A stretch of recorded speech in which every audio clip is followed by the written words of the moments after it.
Black Lives Matter.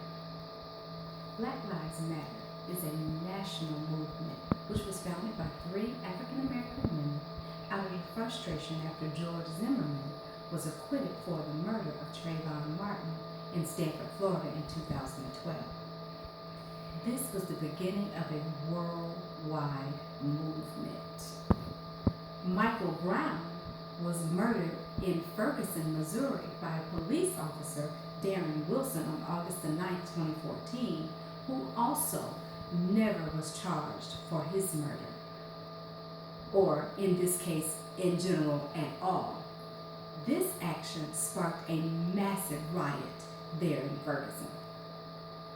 With all of the riots and protests in Ferguson and Baltimore centered around the senseless killing of African Americans, it called for national attention that reached all the way to the president.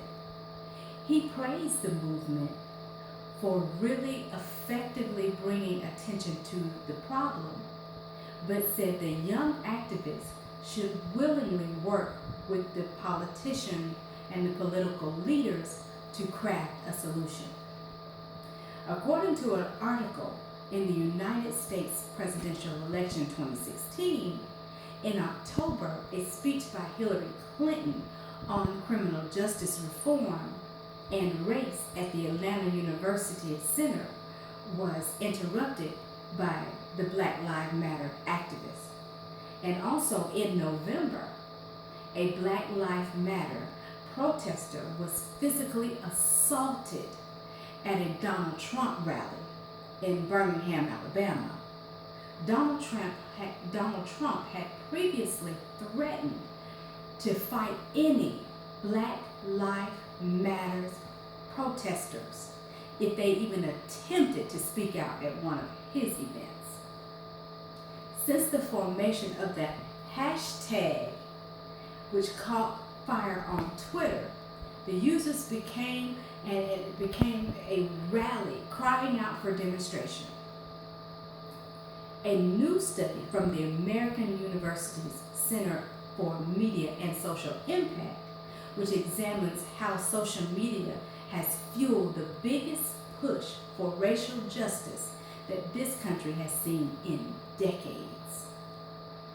Social media had a surge in tweets of over 3.5 million in December and November of 2014, when the Staten Island grand jury declined to even indict a policeman for the Eric Garner's choking. And again in April 2015, when Freddie Gray died of a spinal injury, which occurred while he was in custody at a Baltimore police station.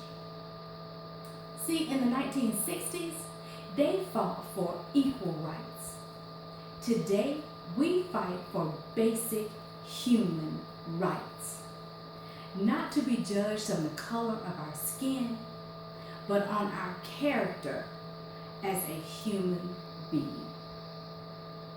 A quote from Lyndon B. Johnson is still viable today, as it still seems that there is no justice for African Americans, which state, until justice is blind of color, until education is unaware of race, until opportunity is unconcerned with the color of a man's skin, emancipation will be a proclamation, but not a fact.